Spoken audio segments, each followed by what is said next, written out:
त्रयोदशः पाठः। 13 पाठ वीरो अभिमन्यु। वीर अभिमन्यु। बच्चों, इस पाठ में वीर अभिमन्यु की कथा बताई गई है कि महाभारत के युद्ध में अभिमन्यु ने चक्रव्यूह तोड़ा और अमर हो गया। महाभारतस्य युद्धम 18 दिनानि यावत् प्राचलत्। महाभारत का युद्ध 18 दिनों यावत् तक प्राचलत चला। महाभारत का युद्ध 18 दिनों तक चला। आदौ प्रारंभ में कौरव पक्ष में पितामह भीष्म सेनापति अववत हुए। प्रारंभ में कौरव पक्ष में पितामह भीष्म सेनापति हुए। 10 दिनानि सा युद्धम अकरोत्।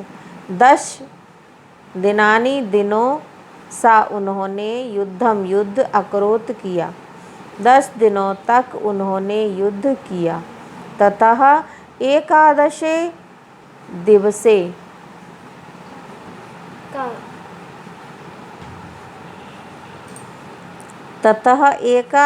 दिवसे द्रोणाचार्यः सेनापतिः अभवत्।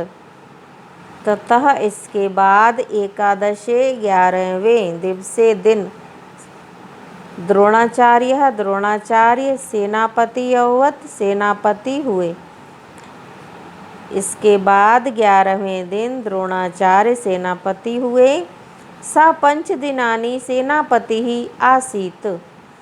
वह 5 दिनानि 5 दिनों तक सेनापति आसीत थे। वे 5 दिनों तक सेनापति थे। पंचदशे दिवसे 15वें दिन स वीरगतिम प्राप्तवान। वह वीरगति को प्राप्त हुए। 15वें दिन वह वीरगति को प्राप्त हुए। तद अनंतरम कर्णः दिनद्वयपर्यन्तं सेनापति ही अभवत्। तद अनंतरम इसके बाद कर्ण दिनद्वयपर्यन्तं 2 दिन तक सेनापति अभवत्, सेनापति हुए। इसके बाद कर्ण 2 दिन तक सेनापति हुए। तस्मिन् वीरगतिं प्राप्ते अर्धं दिनं मातुलः शल्या युद्धं कृतवान्। उनके वीरगति प्राप्त करने पर आधा दिन मामा शल्य ने युद्ध किया।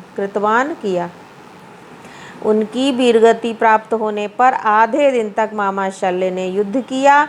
शेषे दिवस आर्धे भीम दुर्योधनयोः गदा युद्धम अभवत्।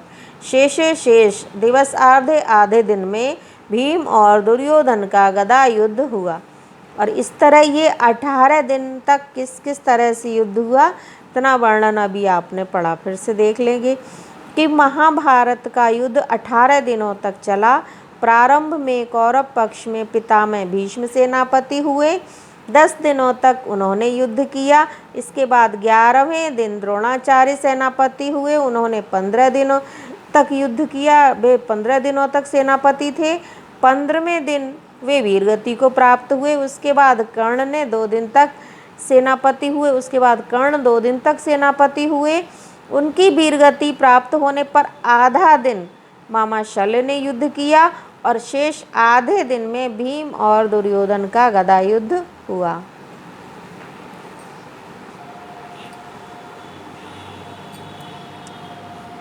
अस्य ऐतिहासिकस्य महायुद्धस्य त्रयोदशे दिने यदा द्रोणाचार्यः कौरवपक्षस्य सेनापतिः आसीत्, तदा दुर्योधनः स्वविजयाय द्रोणाचार्यम् अतितरां प्रार्थितवान्।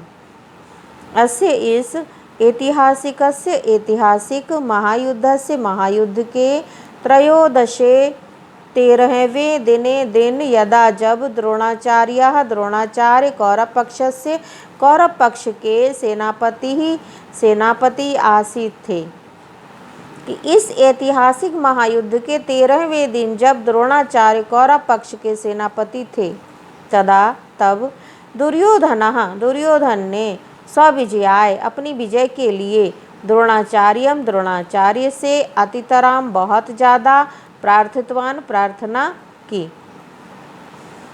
तब दुर्योधन ने अपनी विजय के लिए द्रोणाचार्य से बहुत ज़्यादा प्रार्थना की। द्रोणाचार्य अकथयत्, द्रोणाचार्य ने कहा, यदि अर्जुना युद्धे कदाचित् सन्निहिता न भवेत् तदा नूनं तब जयो भवेत् इति श्रुत्वा दुर्योधन पक्षीय संसप्तक नामकाः वीरवराः अर्जुनं युद्धाय आहूय अन्यत्र दूरं नीतवन्तः। कि द्रोणाचार्य ने कहा कि यदि अर्जुन युद्ध में कदाचित किसी कारण से सन्निहिता सम्मिलित ना भवेत ना होवे तदा तब नूनम निश्चय ही तब माने तुम्हारी जयो विजय भवेत होवेगी। इति श्रुत्वा, यह सुनकर के दुर्योधन पक्ष के संसप्तक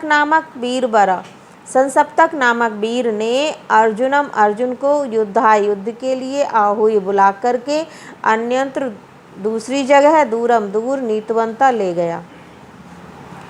कि यदि द्रोणाचार्य ने कहा कि यदि अर्जुन युद्ध में किसी कारण से शामिल ना हो सके तभी तुम्हारी विजय हो सकती है। यह सुनकर दुर्योधन पक्ष के संसप्तक नामक वीर ने अर्जुन को युद्ध के लिए बुला करके बहुत दूर ले गया।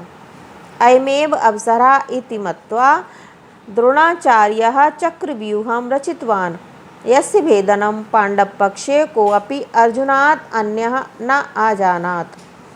अयमेव अवसरः, अयम प्लस एव, यह ही, अयम माने यह, एव माने ही, यही अवसर है। इति ऐसा मत्वा मान करके द्रोणाचार्य ने चक्रव्यूह को युद्ध की एक कला चक्रव्यूह रचितवान रचा। यस्य भेदनम, जिसको तोड़ना, पांडव पक्ष में कोई भी अर्जुन के अलावा नहीं अजानात जानता था कि यही अवसर है। यह मानकर द्रोणाचार्य ने चक्रव्यूह की रचना की जिसको तोड़ना पांडव पक्ष में अर्जुन के अलावा कोई भी नहीं जानता था। महाराज युधिष्ठिरा अत्यंतम उद्विग्नो अभवत्। महाराज युधिष्ठिर अत्यंतम बहुत ज़्यादा ही उद्विग्न व्याकुल हुए। उद्विग्न अववत् कि महाराज युधिष्ठिर बहुत ही व्याकुल हो गए उस चक्रव्यूह को देखकर। तदानीम तभी अर्जुन का पुत्र अभिमन्यु युद्ध क्षेत्रम प्रति, युद्ध के क्षेत्र में उपस्थित हुआ। यतः, क्योंकि सह वह चक्रव्यूह भेदन विधिम आजानात, चक्रव्यूह भेदने की विधि जानता था। कि उसी समय अर्जुन का पुत्र अभिमन्यु युद्ध क्षेत्र में आया क्योंकि वह चक्रव्यूह तोड़ना जानता था। किंतु चक्रव्यूह के द्वार पर स्वपित्र ससुः पति, अपने बुआ के पति सिंधुराज जयद्रथ अर्थात फूफा, किंतु चक्रव्यूह के द्वार पर उनके फूफा सिंधुराज जयद्रथ ने युधिष्ठिर भीम सहदेव और नकुल को अवरुद्धवान बाहर ही रोक दिया। अभिमन्यु एकाकी अकेले चक्रव्यूह के बीच में प्रवेश करके बहुत ही पराक्रम से युद्ध करके बहुत से वीरों को हतवान मार दिया। अभिमन्यु ने अकेले ही चक्रव्यूह के बीच में प्रवेश करके बहुत ही पराक्रम के द्वारा युद्ध करके बहुत से वीरों को मार दिया।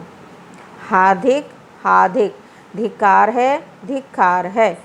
अंत में द्रोणाचार्य, कृपाचार्य, कर्ण, अश्वत्थामा, बृहद्बल, कृतवर्मा, जयद्रथश्च और जयद्रथ सप्त योद्धारा, इन सप्त सात योद्धारा योद्धाओं ने सब मिलकर के अभिमन्यु को निशस्त्रम, निशस्त्र माने बिना हथियार के, निशस्त्र कृत्वा करके एकाकिनम अकेले को हतवंता मार दिया।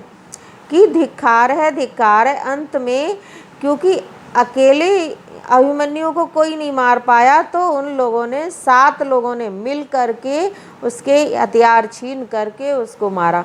कि अंत में द्रोणाचार्य, कृपाचार्य, कर्ण, अश्वत्थामा, बृहद्बल, कृतवर्मा और जयद्रथ, इन 7 योद्धाओं ने मिल करके अभिमन्यु को निशस्त्र करके अकेले उसको मार दिया। अभिमन्यु वीरगतिम, वीरगति को लब्ध्वा प्राप्त करके अमरो अभवत, अमर हो गया। अभिमन्यु वीरगति को प्राप्त करके अमर हो गया।